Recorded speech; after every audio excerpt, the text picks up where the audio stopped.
I'll leave you with this. I guarantee you all these non-SEC fans that are shaming the SEC for doing this, if they found out tomorrow that their favorite team had to join the SEC in a couple of years, they'd be crying about that.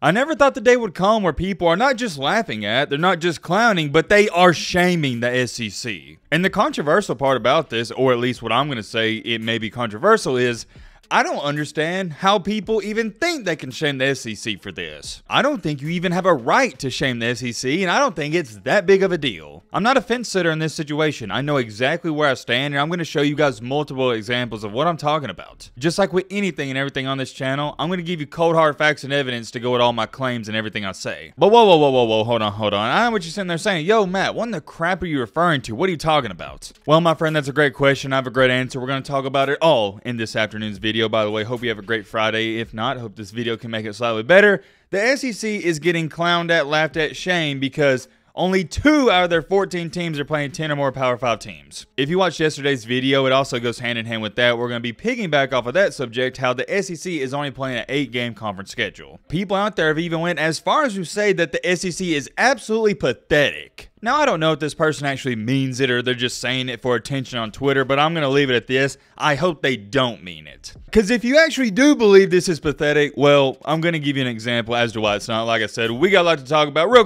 quick. We are less than 21,000 subscribers away from 300K. We got a great community, and I think I speak for everybody in our comment section. We'd love for it to grow and love to have you here. So if you like the content, like football, consider subscribing, join our community. If you don't like it, that's cool too. All right, Matt, blah, shut the crap up. Now, without further ado, let's get into it.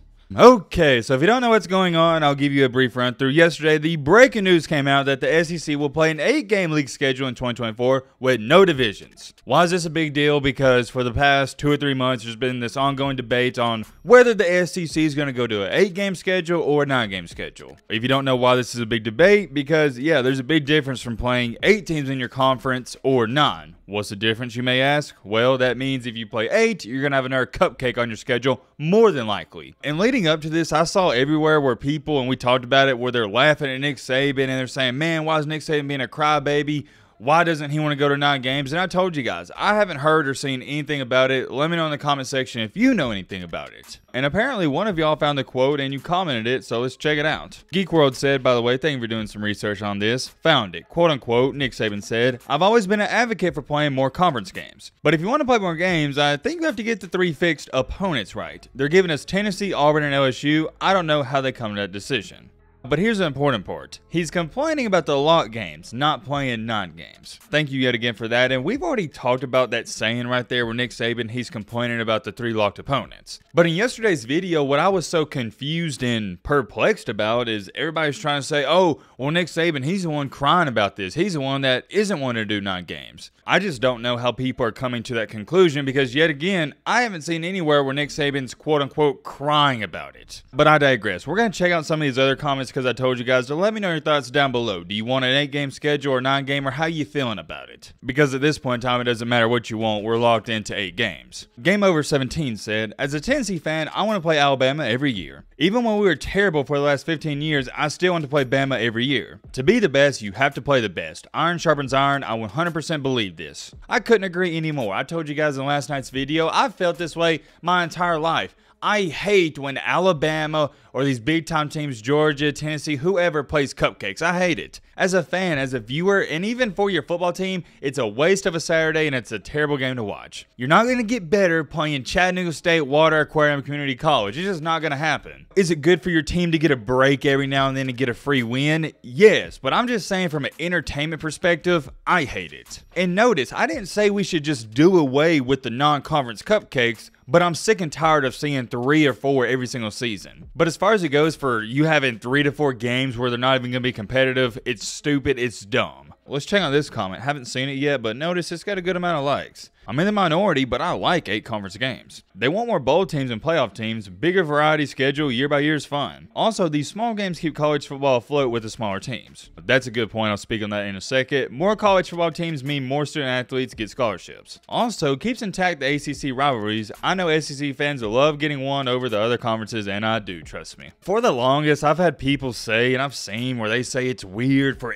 SEC fans to just root for the SEC in general. But to me, I think it's weird when you're rooting against your own teams in your own conference. Whenever a team in the SEC is playing an out-of-conference game, I'm rooting for them because to me, it's a pride thing. I want the SEC to dominate and beat all the other conferences. But that's just me. Going to the part where it says these small games keep college football afloat for the smaller teams, it really does because it's basically a paycheck game. The reason you see Chattanooga State Water Aquarium play Auburn, Georgia, or Alabama, or whoever, is for money. It helps them out, but at the end of the day, that doesn't mean I gotta like it. This is a good comment. Gary Harper said, Saban was all for non-conference games until 2 of his 3 permanent opponents beat him this past season. It's 100% his fault. He is more pulled than any other coach in college football. Ooh, what do y'all think about that? That's an interesting point, and it's a great point. That goes back to providing evidence with your opinion. Whether you like this comment or not, that's a cold hard fact. Do what you want with that information. It is an interesting point. Great comment. There's many more comments I'd like to get to, but we gotta get a move on. This is the last one I'm gonna read.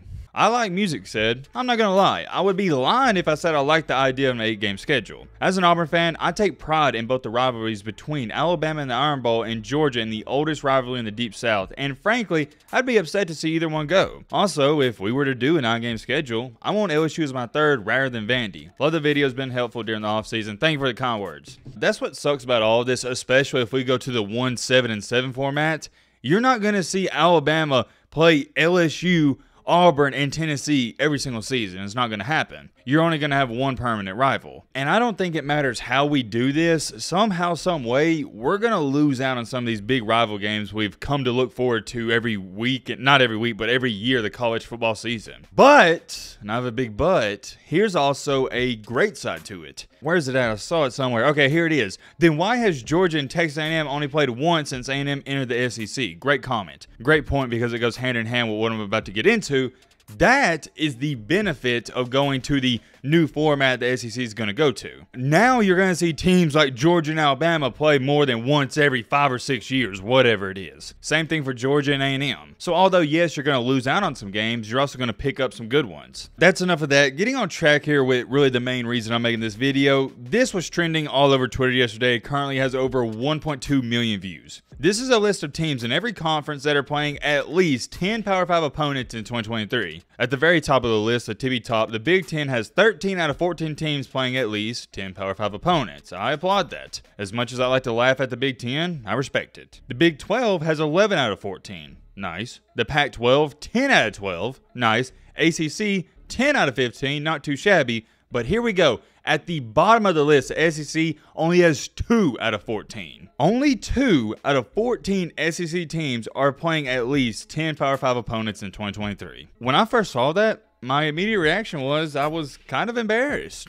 I was like, man, where's our SEC pride at? We're known for being the biggest, baddest, most hard-nosed conference out there. We always get the strongest schedules, and only 2 of our teams are playing at least 10 Power 5 opponents. What's going on? I was kind of disappointed, but like always, I started doing my research, and my opinion quickly changed. So when you're looking at this and on paper, you may feel the same way I felt at first. Yeah, kind of embarrassing for the SEC. But then once you start to do your research, it starts to make it a little more sense. I'm not going to bore you and break down all the SEC team strength of schedule for 2023. Long story short, they're all inside the top 35, top 40. Everyone in the comments, they're letting the SEC have it. Ryan Fox said, easy to win titles when they don't have to grind it out. We'd love to play Arkansas Pine Bluff in week 8. But check this comment out. Won 4 titles in a row and just school blasted the runner-up 65-7. Congrats on your extra Power 5 game though. And that's exactly what I'm about to get into. SEC fans, be better in this. Quit celebrating mediocrity and demand better schedules. We have nothing to brag about while teams are playing Chattanooga and Eastern Kentucky every year. This is embarrassing for the SEC, especially since they get to play FCS schools in November while schools in other power conferences are gearing up for their 7th straight conference game. Okay, I see where you're coming from. But here's where I'm coming from. I also saw this tweet that I really liked. Josh Pate tweeted out, let's say you're 8-1, playoff bid within reach, which remaining schedule would you rather have? Option A, we got Syracuse, Arizona, and Northwestern. Option B, I believe that says UGA, then you got Chattanooga State Water Aquarium, then you got Sanford. That's kind of funny how he put Chattanooga on the list, and that's like our inside joke on the channel, but let's get serious. On the left, you have all Power 5 teams. Cool, but on the right, you only have one Power 5 team. So to all the people on here criticizing the SEC for only having 2 out of 14 teams playing more than 10 Power 5 opponents, which one would you pick? I can't speak for you, but I can speak for myself. I'd rather play Schedule A. Why is that? Because, yeah, it's all Power 5 opponents, but they ain't that good. I'd rather play Syracuse, Arizona, Northwestern than Georgia, Chattanooga State Water Aquarium, and Sanford. Yeah, you're guaranteed more likely to beat Chattanooga and Sanford, but you're not going to beat Georgia. The reason I'm sharing this with you is because this whole, the SEC's not playing as many Power 5 opponents as every other conference argument is an absolute joke. It amounts to a hill of beans because just because you're playing a Power 5 team doesn't mean you got a harder schedule. If you're 8-1, think about it. If you have to play Georgia,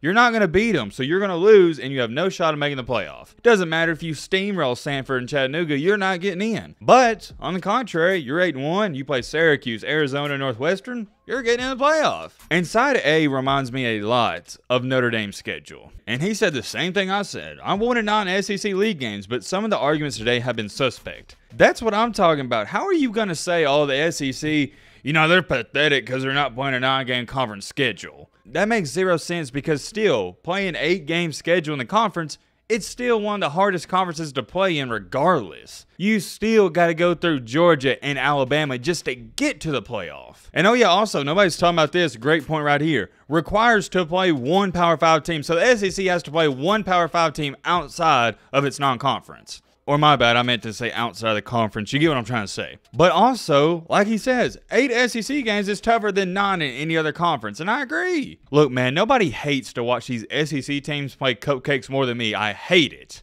I wish we'd do away with it, but it's probably never going to happen. But at the same time, I'm not going to sit up here and allow people to run with this false narrative that the SEC is pathetic and weak for only playing 8 conference games. I'll leave you with this. I guarantee you all these non-SEC fans that are shaming the SEC for doing this, if they found out tomorrow that their favorite team had to join the SEC in a couple of years, they'd be crying about that. I'll put it this way. I'd rather play 12 conference games in the ACC and Pac-12 than play 8 conference games in the SEC. So you know what I got to say to all these people out here? Shut up. How about that? Let me know your thoughts down below. But